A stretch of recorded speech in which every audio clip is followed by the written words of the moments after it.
करते हैं। ठीक है, आज प्रैक्टिस सेट नंबर यूटेरिया का जो है ना, यूटेरिया 7500 का प्रैक्टिस सेट नंबर 10 देखेंगे। इसके पहले जो है प्रैक्टिस सेट नंबर 9 तक कंप्लीट करवा चुके हैं। आज प्रैक्टिस सेट नंबर 10 देखेंगे। इधर जो है 2-3 दिन से क्लास नहीं आ रहा था, अब जो है रेगुलर क्लास आएगा आप लोग को। और इसके पीछे जो है 1 से लेकर 9 तक प्रैक्टिस सेट का प्लेलिस्ट भी बना हुआ है, आप लोग जाके चेक कीजिएगा। जो लोग नहीं देखें सभी लोग देख लीजिएगा। और सारा का जो है ना PDF 1 से लेकर 9 तक PDF हम सारा टेलीग्राम चैनल पे भेज चुके हैं, तो सभी लोग ज्वाइन कर लीजिए टेलीग्राम चैनल। इसका लिंक डिस्क्रिप्शन में डाला हुआ है। तो चलिए प्रैक्टिस सेट नंबर 10 स्टार्ट करते हैं। और देखिए यही जो है ना राहुल स्टडी ग्रुप है, नई टेलीग्राम चैनल है, आप लोग लिंक पे क्लिक कीजिएगा, आप लोग ज्वाइन कर लीजिए। इसी पे आपको जो है ना 1 से लेकर 9 तक प्रैक्टिस सेट मिल जाएगा। और बाकी जो है ना आपको फुल बुक का भी PDF मिल जाएगा, लेकिन वो आपको उतना साफ दिखेगा नहीं, लेकिन आपको जैसे जैसे क्लास करवाएंगे वैसे वैसे आपको PDF आपको दिया जाएगा। तो चलिए प्रैक्टिस सेट नंबर जो है ना 10 स्टार्ट करते हैं। बाकी आपको फुल PDF भी डाला हुआ है टेलीग्राम चैनल पे, आप लोग ज्वाइन कर लीजिए, वहाँ पे आपको सारा मिल जाएगा। तो चलिए प्रैक्टिस सेट नंबर 10 स्टार्ट करते हैं। आप लोग जो है ना क्लास को पूरा देखिएगा, तभी आपको पूरा क्वेश्चन याद होगा, क्योंकि इसमें जो है ना NCERT बेस्ड पे ये बुक आधारित है। तो ऐसे पिछले जो 5000 बुक था, वैसे सर जो है ना जितने भी एग्जाम हुआ उसी कंटेंट पे आधारित जो है सारा क्वेश्चन इसमें डाले हैं। तो चलिए प्रैक्टिस सेट नंबर 10 स्टार्ट करते हैं। चलिए स्टार्ट करते हैं। क्वेश्चन नंबर 1 कह रहा है, प्रैक्टिस सेट नंबर 10 है। क्वेश्चन नंबर 1 कह रहा है कि व्यायाम के दौरान मानव शरीर में पसीना आना निम्नलिखित में से जो है ना किस एक प्रक्रिया को इंगित करता है, बताइए क्या होगा। कह रहा है कि व्यायाम के दौरान मानव शरीर में पसीना आना निम्नलिखित में से किस एक प्रक्रिया को इंगित करता है, क्या होगा। तो एक का सही उत्तर होगा ऑप्शन नंबर डी, परासरण नियमन होगा। क्या होगा, परासरण नियमन होगा। ठीक है, तो कह रहा है कि व्यायाम के दौरान जो है, तो याद रखिएगा ना कि व्यायाम के दौरान मानव शरीर में पसीना आना निम्नलिखित में से किस एक प्रक्रिया को इंगित करता है, तो परासरण नियमन होगा। ठीक है, आइए क्वेश्चन नंबर 2 पे कह रहा है कि शीत कोष्ठ भंडारित फल अधिक समय तक चलते हैं, क्योंकि क्या है, बताइए क्या कारण है। कह रहा है कि शीत कोष्ठ जो है ना भंडारित फल अधिक समय तक चलते हैं, क्योंकि क्या होता है। तो 2 का सही उत्तर होगा ऑप्शन नंबर सी, शोषण की दर क्या होती है, घटा दी जाती है। क्या होती है, शोषण की दर घटा दी जाती है। चलिए क्वेश्चन नंबर 3 पे कह रहा है कि कुछ समुद्रीय जंतु एवं कीट अंधेरे में अपने शरीर से प्रकाश उत्पन्न करते हैं, इस परिघटना को क्या कहते हैं, बताइए। कह रहा है कि कुछ समुद्रीय जंतु एवं कीट अंधेरे में अपने शरीर से प्रकाश उत्पन्न करते हैं, इस परिघटना को क्या कहते हैं। तो 3 का सही उत्तर होगा ऑप्शन नंबर बी होगा। क्या कहते हैं, बायोल्यूमिनेसेंस कहते हैं। क्या कहते हैं, बायोल्यूमिनेसेंस कहते हैं। ठीक है, याद रखिएगा, बहुत इंपॉर्टेंट क्वेश्चन है। आइए क्वेश्चन नंबर 4 पे। क्वेश्चन नंबर 4 कह रहा है कि पर्यावरण से संबंधित निम्नलिखित सम्मेलनों में विचार कीजिए। कह रहा है कि पर्यावरण संबंधित निम्नलिखित सम्मेलनों पर विचार कीजिए। इसमें कह रहा है उसमें से जो है ना कौन सा जोड़ा सही सुमेलित है, बताइए। इसमें कह रहा है कि कौन सा जोड़ा जो है ना सुमेलित है। देखिए इसमें कह रहा है बेसल कन्वेंशन जो हुआ था 1992 में लागू हुआ था, बिल्कुल सही है। और रॉटरडम कन्वेंशन जो लागू हुआ था 1 फरवरी 2004 में लागू हुआ था, बिल्कुल सही है। ठीक है, और स्टॉकहोम कन्वेंशन बोलेगा तो मई 2004 में लागू हुआ था, ये भी क्या है, बिल्कुल सही। तो तीनों कथन क्या है, बिल्कुल सही है। तो इसका राइट आंसर क्या होगा, ऑप्शन नंबर डी, सभी कथन क्या है, तो बिल्कुल सही है। ठीक है, तो बेसल कन्वेंशन बोलेगा तो वर्ष 1992 में, रॉटरडम कन्वेंशन बोलेगा तो वर्ष 2004 में लागू हुआ था, और स्टॉकहोम सम्मेलन बोलेगा तो 2004 में ये भी लागू हुआ था। ठीक है, मई 2004 में, 1 फरवरी 2004 में रॉटरडम हुआ था। चलिए क्वेश्चन नंबर 5 पे कह रहा है कि वायु में उपस्थित निम्नलिखित में से कौन सी गैस पीतल के रंग को जो है ना खराब करने के लिए उत्तरदायी है, बताइए क्या होगा। कह रहा है बहुत इंपॉर्टेंट क्वेश्चन, सारे जो इस बुक में क्वेश्चन है बहुत इंपॉर्टेंट डाला हुआ है। जो भी आप एग्जाम आगे दीजिएगा ना, आपको बहुत सारे क्वेश्चन, इस बुक को पहले खत्म कर लीजिए, आपको लगेगा कि बहुत सारा क्वेश्चन हमको ना डायरेक्ट पढ़ा हुआ है, इसलिए लग रहा है ना। देखिए कितना अच्छा क्वेश्चन डाला हुआ है। तो कह रहा है कि वायु में उपस्थित निम्नलिखित में से कौन सी गैस जो है ना पीतल के रंग को खराब करने की उत्तरदायी है, बताइए कौन सा गैस है। तो 5 का जो सही उत्तर होगा option number C, hydrogen sulphide है। क्या है, हाइड्रोजन सल्फाइड है, याद रखिएगा। ठीक है, चलिए आगे क्वेश्चन नंबर 6 पे कह रहा है कि निम्नलिखित में से कौन सा तत्व परमाणु ईंधन की श्रेणी में ना नहीं आता है, बताइए क्या होगा। कह रहा है कि निम्नलिखित में से कौन सा तत्व जो है परमाणु ईंधन की श्रेणी में नहीं आता है, बताइए कौन नहीं आता है। तो 6 का जो सही उत्तर होगा ऑप्शन नंबर ए, कैडमियम नहीं आता, लेकिन थोरियम आता है, प्लूटोनियम आता है, यूरेनियम आता है। ठीक है, तो कह रहा है कि निम्नलिखित में से कौन सा तत्व है जो परमाणु ईंधन की श्रेणी में नहीं आता है। तो ये जो है ना कैडमियम नहीं आता है, लेकिन थोरियम, प्लूटोनियम और यूरेनियम आता है। ठीक है, चलिए क्वेश्चन नंबर 7 पे कह रहा है कि जल के किस अवस्था का तापक्रम सर्वाधिक होता है, बताइए।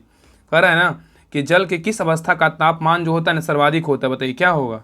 तो 7 का सही उत्तर होगा ऑप्शन नंबर सी, बाष्प का होता है, जिसको ना भाप कहते हैं। ठीक है, तो जल के किस अवस्था का तापक्रम जो होता है ना सर्वाधिक होगा, तो बोले याद रखिएगा बाष्प का होगा। किसका होगा, भाप का होगा।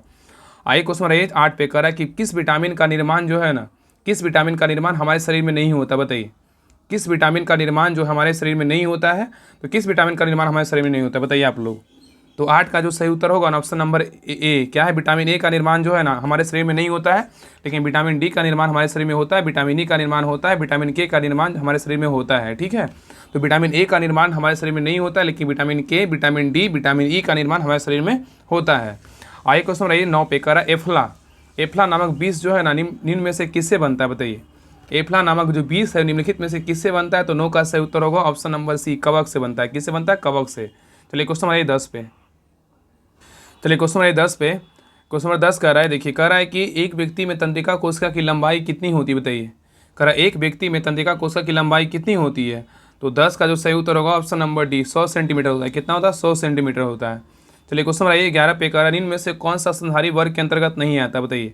कह रहा है कि निम्न में से कौन सा स्तनधारी वर्ग के अंतर्गत नहीं आता है, तो 11 का सही उत्तर होगा ऑप्शन नंबर बी, छिपकली नहीं आता, लेकिन चूहा आता है, गिलहरी आता है, बिल्ली आता है। ठीक है, तो कह रहा है कि निम्न में से कौन सा स्तनधारी वर्ग के अंतर्गत नहीं आता है, तो छिपकली नहीं आता, चूहा, गिलहरी, बिल्ली, ये सभी क्या है, तो आता है। चलिए क्वेश्चन बनाइए 12 पे, कह रहा है निम्न में से कौन सी हड्डी हथेली में पाई जाती है, बताइए। इस ऑप्शन में आपको छांटना है कि कौन सा हड्डी जो है ना हथेली में पाया जाता है, बताइए हथेली में कौन सा हड्डी पाया जाता है, तो 12 का सही उत्तर होगा ऑप्शन नंबर ए, मेटाकार्पस जो होता है ना वो हथेली में पाया जाता है। कहाँ पाया जाता है, हथेली में। चलिए क्वेश्चन नंबर 13 पे, कह रहा है कार्बोहाइड्रेट्स, प्रोटीन तथा वसा का पूर्ण पाचन कहाँ होता है, बताइए। कार्बोहाइड्रेट्स, प्रोटीन तथा वसा का जो पूर्ण पाचन होता है वो कहाँ होता है, तो 13 का सही उत्तर होगा ऑप्शन नंबर सी, छोटी आंत में होता है। कहाँ होता है, छोटी आंत में होता है। चलिए क्वेश्चन नंबर 14 पे, क्वेश्चन नंबर 14 कह रहा है कि निम्नलिखित में से कौन सा विस्फोटक नहीं है, बताइए। इसमें कह रहा है कौन सा विस्फोटक नहीं है, बताइए। इस ऑप्शन आपको छांटना है इस ऑप्शन में कि कौन इसमें विस्फोटक पदार्थ नहीं है, बताइए कौन नहीं है। 14 का सही उत्तर क्या होगा, ऑप्शन नंबर डी, नाइट्रोक्लोरोफॉर्म जो है ना विस्फोटक पदार्थ नहीं है ये जो है, लेकिन ट्राइनाइट्रोटाइलिन ये है विस्फोटक पदार्थ, डाई नाइट्रोग्लिसरीन है, और साइक्लोट्राइमेथिलीन, ट्राइनाइट्रोमीन, ये सब क्या है, तो विस्फोटक पदार्थ। लेकिन ट्राइनाइट्रोक्लोरोफॉर्म क्या है, इसका राइट आंसर क्या होगा, ऑप्शन नंबर डी होगा। चलिए क्वेश्चन नंबर 15 पे, कह रहा है निम्न में से कौन सा कोशिका का निर्जीव भाग है, बताइए। कह रहा है कि निम्नलिखित में से जो है ना कौन सा कोशिका का निर्जीव भाग है, बताइए क्या होगा, तो 15 का सही उत्तर होगा ऑप्शन नंबर ए, कोशिका भित्ति क्या है, तो कोशिका का निर्जीव भाग होता है। चलिए क्वेश्चन नंबर 16 पे, कह रहा है कि भारतीय गणतंत्रों ने निम्नलिखित में से कौन सा प्रतीक मौर्य राजवंश से अपनाया है, बताइए। कह रहा है कि भारतीय गणतंत्रों ने निम्नलिखित में से कौन सा प्रतीक मौर्य राजवंश से अपनाया है, तो 16 का सही उत्तर होगा ऑप्शन नंबर डी, सारनाथ की लाट। क्या है, सारनाथ की लाट है, याद रखिएगा। ठीक है, तो कह रहा है कि भारतीय गणतंत्रों ने निम्नलिखित में से कौन सा प्रतीक मौर्य राजवंश से अपनाया है, तो सारनाथ की लाट है। ठीक है, चलिए क्वेश्चन नंबर 17 पे, कह रहा है कि निम्नलिखित शासकों में से किसने उच्चाधिकारियों को भरण पोषण के लिए भूमि अनुदान में दिया, बताइए। कह रहा है कि निम्नलिखित शासकों में से किसने उच्चाधिकारियों को भरण पोषण के लिए भूमि अनुदान में दिया, तो 17 का सही उत्तर होगा ऑप्शन नंबर डी, क्या है, हर्षवर्धन दिया था। कौन दिया था, हर्षवर्धन। चलिए क्वेश्चन नंबर 18 पे, कह रहा है कि मौर्य काल में जो है ना प्रचलित विनिमय माध्यम कौन सा है, बताइए। कह रहा है कि मौर्य काल में प्रचलित जो है विनिमय माध्यम कौन सा था, बताइए कौन सा था, तो 18 का सही उत्तर होगा ऑप्शन नंबर डी, पन था। क्या था, पन था। नेक्स्ट क्वेश्चन नंबर 19 पे, कह रहा है कि अरब यात्री जो है ना अल मसूदी ने किस शासक के शासनकाल में भारत की यात्रा की थी, बताइए। कह रहा अरब यात्री अल मसूदी ने किस शासक के शासनकाल में भारत की यात्रा की थी, बताइए कौन सा शासनकाल था, बताइए किसका था, तो 19 का जो सही उत्तर होगा ऑप्शन नंबर डी होगा। क्या होगा, किसका, महिपाल प्रथम का था। ठीक है, तो कह रहा अरब यात्री अल मसूदी जो था किस शासक के शासनकाल में भारत की यात्रा की थी, तो महिपाल प्रथम। क्या होगा, महिपाल प्रथम। चलिए क्वेश्चन नंबर 20 पे, कह रहा है कि पालों और प्रतिहारों के प्रशासन के संदर्भ में उपारिका शब्द का तो है क्या तात्पर्य है, बताइए। कह रहा है कि पालों और प्रतिहारों के प्रशासन के संदर्भ में उपारिका शब्द का क्या तात्पर्य है, तो 20 का सही उत्तर होगा ऑप्शन नंबर डी, क्या है, तो भुक्ति या प्रांत का प्रमुख। क्या है, भुक्ति या प्रांत का प्रमुख है। ठीक है, याद रखिएगा। चलिए क्वेश्चन नंबर 21 पे, कह रहा है कि निम्नलिखित में से कौन सा राज्य जो है ना कन्नौज के लिए हुए त्रिपक्षीय संघर्ष में शामिल था, बताइए।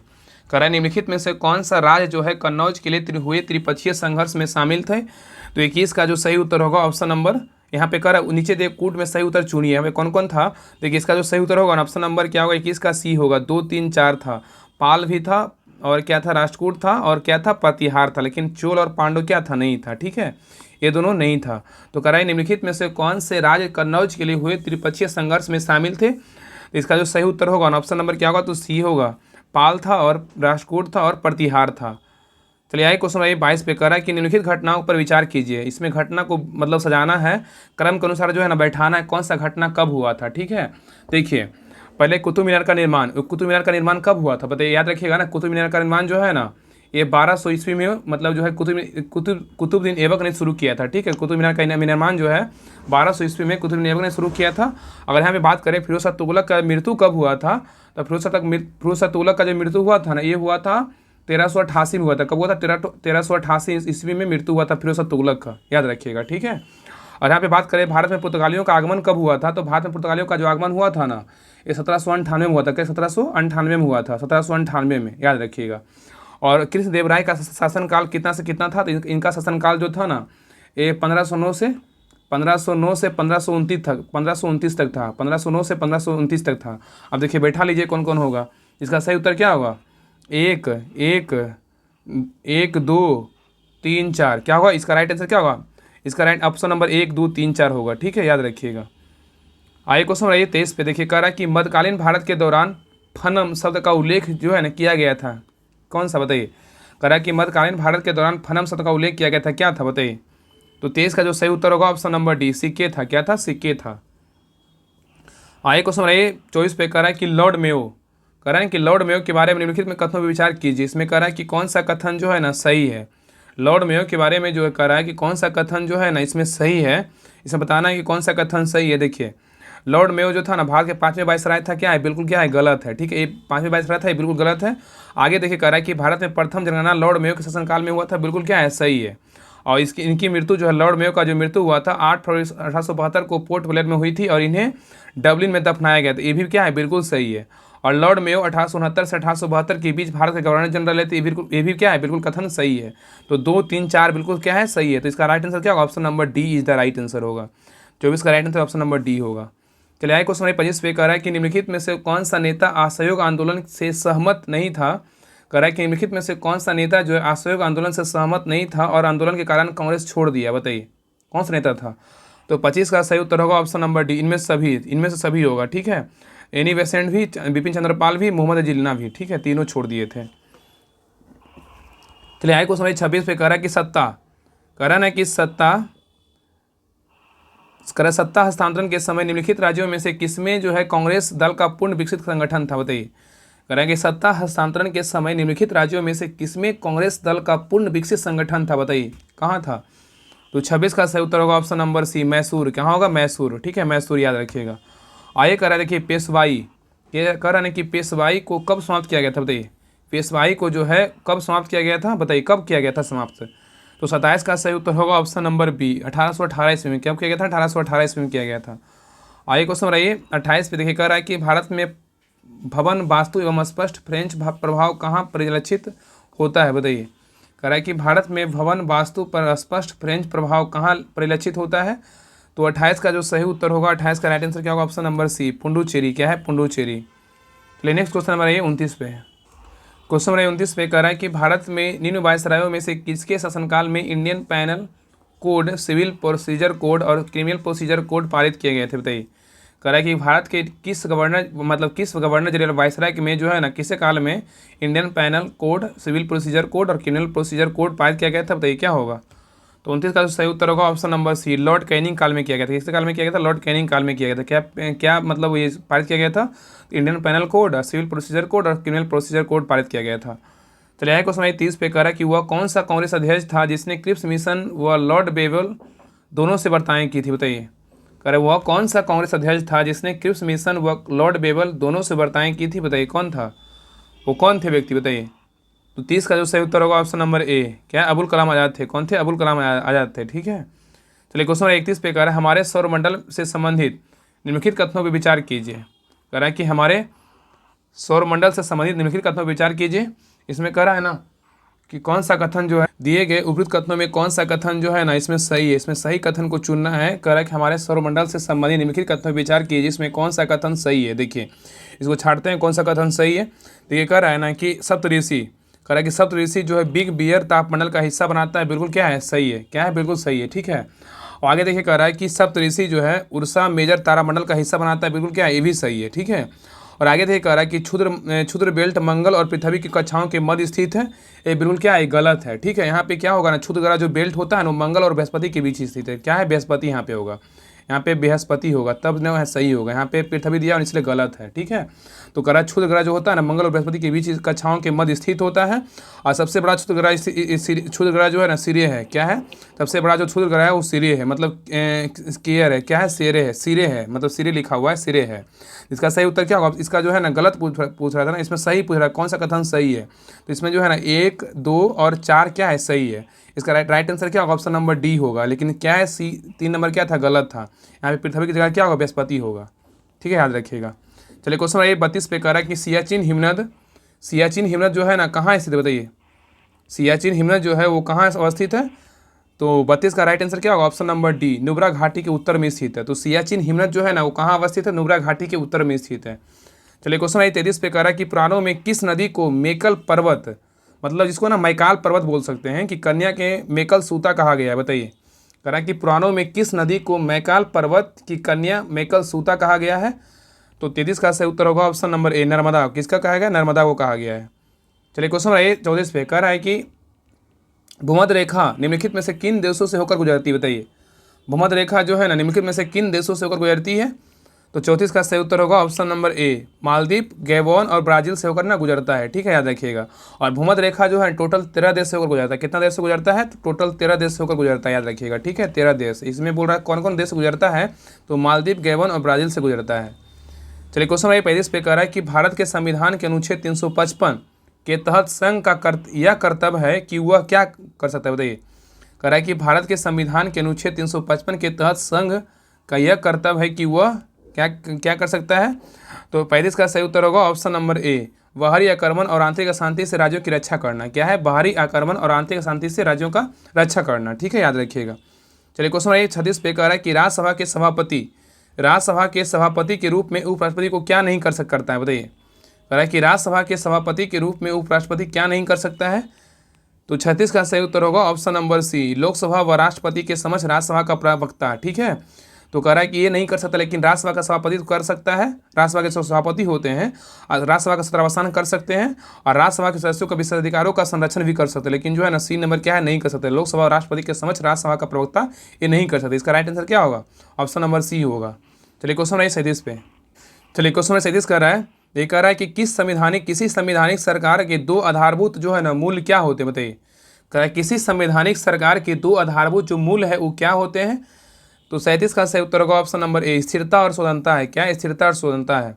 चलिए क्वेश्चन नंबर 38 पे कह रहा है कि निम्नलिखित में से किस गुण से यह निर्धारित होता है कि वह भारत का संविधान परिसंघीय है? बताइए, कह रहा है निम्नलिखित में से किस गुण से यह निर्धारित होता है कि भारत का संविधान परिसंघीय है? तो 38 का सही उत्तर होगा ऑप्शन नंबर डी, केंद्र व राज्यों के बीच शक्तियों का वितरण। क्या है? केंद्र व राज्यों के बीच शक्तियों का वितरण है, ठीक है, याद रखिएगा। चलिए क्वेश्चन नंबर 39 पे कह रहा है कि राष्ट्रपति की किसकी अनुशंसा पे लोग जो है लोकसभा को भंग कर सकता है? बताइए, बहुत अच्छा क्वेश्चन है, सारे क्वेश्चन ना बहुत इंपॉर्टेंट है। तो कह रहा है कि राष्ट्रपति जो है ना किसकी अनुशंसा पे लोकसभा को भंग कर सकता है? तो क्या होगा? तो 39 का सही उत्तर क्या होगा? ऑप्शन नंबर सी, केंद्रीय मंत्रिमंडल। क्या होगा? केंद्रीय मंत्रिमंडल, ठीक है, याद रखिएगा। आगे देखिए, कह रहा है कि लोकसभा के सचिवालय का नियंत्रण प्रत्यक्ष क्या रहता है? बताइए, क्या रहता है? कह रहा है कि लोकसभा के सचिवालय का नियंत्रण प्रत्यक्ष रहता है, तो क्या होगा? तो 40 का सही उत्तर क्या होगा? ऑप्शन नंबर सी, लोकसभा अध्यक्ष। क्या है? लोकसभा अध्यक्ष, ठीक है। चलिए क्वेश्चन 41 पे कह रहा है कि निसार मिशन इसरो तथा किसके मध्य जो है संतुलित परियोजना है? बताइए, निसार मिशन इसरो तथा किसके मध्य संयुक्त परियोजना है? क्या होगा? बताइए, निसार जो है इसरो और किसके बीच है? तो 41 का सही उत्तर होगा option number C, NASA. ISRO और नासा के बीच है। चलिए क्वेश्चन 42 पे कह रहा है कि द गोल्डन ईयर्स पुस्तक के लेखक कौन है? ये भी देखिए क्वेश्चन है, एग्जाम में पूछा हुआ क्वेश्चन है। कह रहा है द गोल्डन ईयर्स पुस्तक के लेखक कौन है? तो 42 का सही उत्तर होगा ऑप्शन नंबर डी, इस रस्किन बॉन्ड का। किसका है? रस्किन बॉन्ड का पुस्तक है। नेक्स्ट कह रहा है कि उस्ताद आमिर खान किस घराने से संबंधित है? बताइए, उस्ताद आमिर खान जो है किस घराने से संबंधित है? तो 43 का राइट आंसर क्या होगा? ऑप्शन नंबर बी, इंदौर से है। कहाँ से? इंदौर से है। नेक्स्ट क्वेश्चन पे कह रहा है व्यवस्था विश्लेषण सिद्धांत को किसने प्रतिपादित किया था? बताइए, व्यवस्था विश्लेषण सिद्धांतों को किसने प्रतिपादित किया था? तो 44 का राइट आंसर क्या होगा? Option number A, David Easton. क्या है? डेविड ईस्टन, ठीक है, याद रखिएगा। आगे देखिए क्वेश्चन नंबर 45 कर रहा है कि टापू लोक नृत्य का संबंध किस राज्य से है? बताइए, टापू लोक नृत्य का जो संबंध है ना वो किस राज्य से है? बताइए, क्या होगा? तो टापू लोक नृत्य का जो संबंध है ये है अरुणाचल प्रदेश से। कहाँ से? अरुणाचल प्रदेश से संबंधित है। चलिए क्वेश्चन नंबर 46 पे कह रहा है कि फल्गु नदी पर बने देश के सबसे बड़े रबर डैम, मतलब इसको ना गया जी नाम दिया गया है, कि कुल लंबाई कितनी है? बताइए, फल्गु नदी पर बने जो देश का सबसे बड़ा रबर डैम जो है गया जी की कुल लंबाई कितनी है? तो 46 का सही उत्तर क्या होगा? ऑप्शन नंबर ए 441 मीटर है। कितना? 441 मीटर है। ठीक है, याद रखिएगा। क्वेश्चन है ना, ये क्वेश्चन जो है ये बिहार पुलिस का एग्जाम पढ़ा है ना, 7 को शायद पूछा था ये क्वेश्चन। ठीक है, शायद कोई ये क्वेश्चन था, फाल्गु नदी से ही रिलेटेड क्वेश्चन था। ठीक है, याद रखिएगा। इसलिए हर जो है ना, जो भी क्लास इस पे आता है ना, सारा क्लास को अच्छे से देखा कीजिए। बाकी जितने पीछे क्लास हुआ है सारे क्लास को अच्छे से रिवीजन कर लीजिए। यही आपको जो है ना, आपको रिवीजन में आपको जो है ना, एग्जाम में आपको ज़्यादा से ज़्यादा जो है ना, आपको क्वेश्चन अटेंड कर पाइएगा और ज़्यादा से ज़्यादा सही कर पाइएगा। क्वेश्चन नंबर 47 कर रहा है कि निम्नलिखित में से कौन सा कारण जो है ना, ब्रिटिश शासन द्वारा भारतीय हस्तशिल्प उद्योगों के विनाश का परिमाण नहीं होता? बताइए। कह रहा है कि निम्नलिखित में से कौन सा कारण ब्रिटिश शासन द्वारा भारतीय हस्तशिल्प उद्योगों के विनाश का परिणाम नहीं था? बताइए कौन नहीं था? तो 47 का सही उत्तर होगा ऑप्शन नंबर डी, आत्मनिर्भर जो है ना ग्रामीण आर्थिक व्यवस्थाएं नहीं था, लेकिन जो है ना निर्जलीकरण तथा शहर एवं नगरों का विकास ये था, बेरोजगारी की संख्या में वृद्धि था और कृषि पैदावार बढ़ा ये भी था। ठीक है, याद रखिएगा। चलिए क्वेश्चन 48 पे कह रहा है कि संघीय बजट में राजकोषीय घाटे का अर्थ क्या होता है? बताइए। संघीय बजट में राजकोषीय घाटे का अर्थ क्या होता है? बताइए क्या होगा? तो 48 का सही उत्तर होगा ऑप्शन नंबर ए, बजट घाटे और आंतरिक तथा बाह्य ऋणदान में निवल वृद्धि का योग होगा। ठीक है, तो कह रहा है कि संघीय बजट में राजकोषीय घाटे का अर्थ क्या है? तो बजट घाटे और आंतरिक तथा बाह्य ऋणदान में निवल वृद्धि का योग होगा।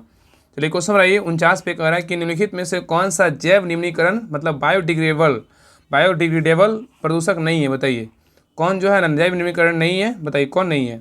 49 का सही उत्तर होगा ऑप्शन नंबर सी, कीटनाशक नहीं है लेकिन कागज है, भोजन एवं पादप अपशिष्ट है और काष्ठ एवं सेलुलोज है, ये तीनों है। ठीक है, चलिए क्वेश्चन में लास्ट पे कह रहा है कि पारिस्थितिकी तंत्र में ऊर्जा का प्रवाह निम्न में से उच्च पोषण स्तर पर जाने से कम होता है, इसे निम्नलिखित द्वारा समझा जा सकता है। बताइए किसके द्वारा? कह रहा है कि पारिस्थितिकी तंत्र में ऊर्जा का प्रभाव निम्न से उच्च पोषण स्तर पर जाने से कम होता है, इसे निम्नलिखित द्वारा समझा जा सकता है। किसके द्वारा? तो प्रयास का सही उत्तर होगा ऑप्शन नंबर बी, उष्मागतिकी या तो थर्मोडायनेमिक्स के द्वितीय नियम द्वारा। ठीक है, याद रखिएगा। तो कह रहा है कि पारिस्थितिकी तंत्र में ऊर्जा का जो प्रवाह होता है निम्न में से उच्च पोषण स्तर जाने से कम होता है, निम्नलिखित में से द्वारा समझा जा सकता है। तो उष्मागतिकी थर्मोडायनेमिक्स के द्वितीय नियम के द्वारा समझा जा सकता है। देखिए आगे देखिए नोट्स दिया हुआ, समय तक दिया हुआ, इसको भी देख लेते हैं। हर एक सेट के पीछे जो है ना इंपॉर्टेंट नोट्स रहता है। ठीक है, इसको देखते हैं। देखिए पहला जो रिंग वेद के बारे में दिया हुआ है कि रिंग वेद जो है ना, ये सबसे प्राचीन वेद होता है। सबको पता है कि रिंग वेद जो है क्या सबसे प्राचीन वेद है, जिसको रिंग वेद है। और रिंग वेद को जो है ना वेद के ऋचाओं को पढ़ने वाले को ना होत्री कहते हैं। बिल्कुल क्या है, तो ये भी ना क्वेश्चन पूछेगा कि रिंग वेद में ऋचाओं के पढ़ने वाले क्या कहते हैं? तो होत्री कहते हैं। ठीक, याद रखिएगा। आगे कह रहा है कि रिंग वेद के तीसरे मंडल में किसका उल्लेख है? तो गायत्री मंत्र का उल्लेख है। क्वेश्चन पूछेगा कि रिंग वेद के तीसरे मंडल में किसका उल्लेख है? तो गायत्री मंत्र का उल्लेख है। और रिंग वेद के 9वें मंडल में किसका उल्लेख है? सोम देवता का उल्लेख है। आगे देखिए कह रहा है कि रिंग वेद के 10वें मंडल में जो है ना 4 वर्ण ब्राह्मण, क्षत्रिय, वैश्य और शूद्र का उल्लेख किया गया है। ठीक है, तो रिंग वेद के 10वें मंडल में 4 वर्ण ब्राह्मण, क्षत्रिय, वैश्य, शूद्र का उल्लेख किया गया है। और रिंग वेद में इंद्र के लिए 250 और अग्नि के लिए 200 ऋचाओं का रचना की गई है। तो रिंग वेद में जो है ना 250 एवं अग्नि के लिए 200 ऋचाओं का वर्णन किया गया है। और आगे याद रखिएगा गोत्र शब्द का सर्वप्रथम उल्लेख मतलब रिंग वेद में किया गया है। ठीक है, रिंग वेद में क्वेश्चन पूछा है गोत्र शब्द का जो सर्वप्रथम उल्लेख है वो किस वेद में किया गया? तो रिंग वेद में। और रिंग वेद में गाय के लिए जो है अघन्य शब्द का प्रयोग किया गया। क्वेश्चन पूछेगा कि गाय के लिए अघन्य शब्द का प्रयोग किस वेद में किया गया है? तो रिंग वेद में किया गया है। तो ये था इंपॉर्टेंट नोट्स था। ये सेट नंबर कितना था? 10 था। सेट नंबर 10 कंप्लीट हो गया है। बाकी पीछे का जो सेट आप लोग देख लीजिएगा। बाकी आगे जो है सेट नंबर 11 आएगा। और आपको इसका पीडीएफ चाहिए, आप लोग टेलीग्राम चैनल ज्वाइन कर लीजिए। डिस्क्रिप्शन में लिंक डाला हुआ, लिंक पे क्लिक करके सभी लोग ज्वाइन कर लीजिए, जहाँ पे आपको पीडीएफ मिल जाएगा। तो मिलते हैं नेक्स्ट क्लास में सेट नंबर 11 के साथ। तब तक के लिए आप लोग को जय हिंद।